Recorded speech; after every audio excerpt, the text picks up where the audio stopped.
ನಿಮ್ಮ ಪ್ರಕಾರ ಯಾರು MP ಆಗ್ಬೇಕು ಸರ್? ಗಾಯತ್ರಿ ಸಿದ್ದೇಶ್ವರ್. ಗಾಯತ್ರಿ ಸಿದ್ದೇಶ್ವರ್ ಓಟ್ ಹಾಕ್ತಾರೆ. ಅಭಿವೃದ್ಧಿ ಮಾಡಿದರೆ ಇನ್ನು ಮಾಡ್ತಾರೆ ಅಂತ ನಾವು ಓಟ್ ಹಾಕ್ತಾ ಇದೀವಿ. ರೈಲ್ವೆಯಲ್ಲಿ ಇದನ್ನೆಲ್ಲ ಬಹಳ ವ್ಯವಸ್ಥಿತವಾಗಿ ಮಾಡಿದ್ದಾರೆ. ದಾವಣಗೆರೆ ಸ್ಮಾರ್ಟ್ ಸಿಟಿ ಇದು ಮಾಡಿದ್ದಾರೆ. ಸಾಕಷ್ಟು ಅನುದಾನಗಳನ್ನ ಎಲ್ಲ ಅಭಿವೃದ್ಧಿಗಳು ಬಹಳ ಆಗಿದಾವೆ. ನಿಮ್ಮ ಪ್ರಕಾರ ಯಾರು MP ಆಗ್ಬೇಕು ಸರ್? ಗಾಯತ್ರಿ ಸಿದ್ದೇಶ್ವರ್. ಯಾಕೆ?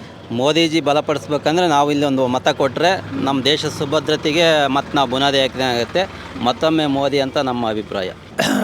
ಗಾಯತ್ರಿ ಸಿದ್ದೇಶ್ವರ್ ಯಾಕೆ? ಅವರು ಅದೇ ಮೋದಿ ಕೈ ಬಲಪಡಿಸ್ಬೇಕು ಅಂದ್ರೆ ಇಲ್ಲಿಂದ ಲೋಕಸಭೆಗೆ ಅವ್ರನ್ನ ಆಯ್ಕೆ ಮಾಡಿ ಕಳಿಸ್ಬೇಕು. ಹಂಗಾದ್ರೆ ದೇಶ ಸುಭದ್ರವಾಗಿರುತ್ತೆ ಅಂತ ನಮ್ಮ ಗಾಯತ್ರಿ ಸಿದ್ದೇಶ್ವರ್ ಅವರು ಈ ಸರ್ತಿ MP ಆಗಬೇಕು. ಮೋದಿ ಅವರ ಕೈ ಬಲಪಡಿಸ್ಬೇಕು. ಮೋದಿ ಮುಂದೆ ಪ್ರಧಾನ ಆಗಿ ಇರಲಿ ಅನ್ನೋ ಉದ್ದೇಶಕ್ಕಾಗಿ ನಾವು ಒಂದು ಒಳ್ಳೆ ಇದು ಇರ್ತಾರೆ. ಗಾಯತ್ರಿ ಸಿದ್ದೇಶ್ವರ್ ಓಟ್ ಹಾಕ್ತಾರೆ. ಗಾಯತ್ರಿ ಸಿದ್ದೇಶ್ ಯಾಕೆ? ಅವರಾದ್ರೆ ಅಲ್ಲಿ ಮೋದಿಗೆ ಸಪೋರ್ಟ್ ಆಗ್ತಾರೆ. ಓಕೆ. ನಿಮ್ಮ ಪ್ರಕಾರ? ಅದೇ ಗಾಯತ್ರಿ ಸಿದ್ದೇಶ್ವರ. ಗಾಯತ್ರಿ ಸಿದ್ದೇಶ್ವರ್. ಇವಾಗ ಇಲ್ಲಿ ಪ್ರೆಸೆಂಟ್ MP ಬಂದು ಸಿದ್ದೇಶ್ವರ್ ಅವರು ಎಲ್ಲ ಅಭಿವೃದ್ಧಿ ಕೆಲಸಗಳನ್ನ ಮಾಡಿದಾರಾ ಹೇಗೆ? ಅಭಿವೃದ್ಧಿ ಮಾಡಿದರೆ ಇನ್ನು ಮಾಡ್ತಾರೆ ಅಂತ ನಾವು ಓಟ್ ಹಾಕ್ತಾ ಇದೀವಿ. ಮಾಡಿದ್ದಾರೆ ಮೇಡಮ್, ಇನ್ನೂ ಮಾಡೋದಿದೆ, ಭಾಳ ಇದೆ. ಇಷ್ಟು ದಿವಸ ಏನೇನ್ ಮಾಡೋದಿದೆ ಸರ್?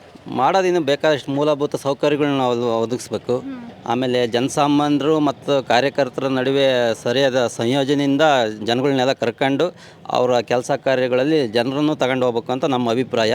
ನಮಗೇನಪ್ಪ ಮೋದಿ ಇಂಪಾರ್ಟೆಂಟು, ನಮಗೆ ಇಲ್ಲಿ ಪಕ್ಷನೇ ಇಂಪಾರ್ಟೆಂಟು. ಹಂಗಾಗಿ ಈ ಕ್ಯಾಂಡಿಡೇಟ್ ಬಗ್ಗೆ ನಾವು ಹೆಚ್ಚಿಗೆ ಹೇಳೋಕ್ಕೆ ಅಪೇಕ್ಷೆ ಪಡಲ್ಲ. ಅವರೇ ನಮಗೆ ಮೋದಿ ಇರೋದ್ರಿಂದ ನಾವು ಪಕ್ಷ ನೋಡ್ತೀವಿ, ಇವತ್ತು ವ್ಯಕ್ತಿ ನೋಡಲ್ಲ. ನಮ್ಮ ಪ್ರಕಾರ ಅಭಿವೃದ್ಧಿ ನಡೀತಾ ಇದೆ. ರೈಲ್ವೆಯಲ್ಲಿ ಇದನ್ನೆಲ್ಲ ಭಾಳ ವ್ಯವಸ್ಥಿತವಾಗಿ ಮಾಡಿದ್ದಾರೆ. ಮತ್ತು ವಿಮಾನ ನಿಲ್ದಾಣ ಮಾಡ್ಬೇಕು ಅಂತಲೂ ಒಂದು ಎಲ್ಲ ಯೋಜನೆ ಇಟ್ಕೊಂಡಿದ್ದಾರೆ. ಸೆಂಟ್ರಲ್ ಗೌರ್ಮೆಂಟ್ನಿಂದ ಏನೇನು ಅಭಿವೃದ್ಧಿ ಆಗಬೇಕು ಅವನ್ನೆಲ್ಲ ಭಾಳ ಮಟ್ಟಿಗೆ ಅಲ್ಲಿಂದ ಆಕ್ಷನ್ ಮಾಡ್ತಾ ಇದ್ದಾರೆ. ಇನ್ನು ಮುಂದೆ ಒಳ್ಳೆ ರೀತಿಯಿಂದ ಮಾಡ್ಕೊಂಡು ಹೋಗ್ತಾರೆ ಅಂತ ನಮ್ಮ ಅಭಿಪ್ರಾಯ. ದಾವಣಗೆರೆ ಸ್ಮಾರ್ಟ್ ಸಿಟಿ ಇದು ಮಾಡಿದ್ದಾರೆ. ಅದೇ KSRTC ಬಸ್ ಸ್ಟ್ಯಾಂಡ್ ಸಾಕಷ್ಟು ಅನುದಾನಗಳನ್ನ ನಮ್ಮ ಲೋಕಸಭಾ ಕ್ಷೇತ್ರಕ್ಕೆ ಕೇಂದ್ರದಿಂದ ಸಾಕಷ್ಟು ಹೋರಾಟ ಮಾಡಿ ಅದನ್ನು ತಾಮಂದು ನಮ್ಮ ಒಂದು ರೈಲ್ವೆವು ಇನ್ನೊಂದು ಏನು ಸೆಂಟ್ರಲ್ ಗೌರ್ಮೆಂಟ್ನಿಂದ ಏನಾಗ್ತಕ್ಕಂಥ ಕೆಲಸಗಳನ್ನೆಲ್ಲ ಒಳ್ಳೆ ಅಭಿವೃದ್ಧಿ ಕೆಲಸಗಳು ಮಾಡಿದ್ದಾರೆ. ಹೋರಾಟ ಮಾಡ್ತಾರೆ, ಜನಗಳಲ್ಲಿ ಸ್ಪಂದಿಸ್ತಾರೆ. ಜನಗಳ ಒಂದು ಹಿತ ಕೆಲಸಗಳಿಗೆ ಕೈ ಸಿಗ್ತಾ ಇರ್ತಾರೆ. ಸಾರ್ವಜನಿಕಗಳಿಗೆ ಒಳ್ಳೆ ಕೆಲಸ ಮಾಡ್ತಾರೆ ಅನ್ನೋ ಒಂದು ಅಭಿಪ್ರಾಯದಿಂದ ಅವರಿಗೆ ನಾವು ಇದು ಸಪೋರ್ಟ್. ಇನ್ನೂ ಆಗಿದಾವೆ ಒಂದು ಅರ್ಧ ಆಗಿದಾವೆ, ಇನ್ನೂ ಅರ್ಧ ಇದಾವೆ ಮಾಡವು, ಇನ್ನೂ ಇದಾವೆ ಭಾಳ ಇದಾವೆ ಮಾಡವು. ನೆಕ್ಸ್ಟ್ ಇವರು ಗೆದ್ದು ಬಂದ್ರೆ ಎಲ್ಲ ಅಭಿವೃದ್ಧಿಗಳು ಭಾಳ ಆಗಿದಾವೆ.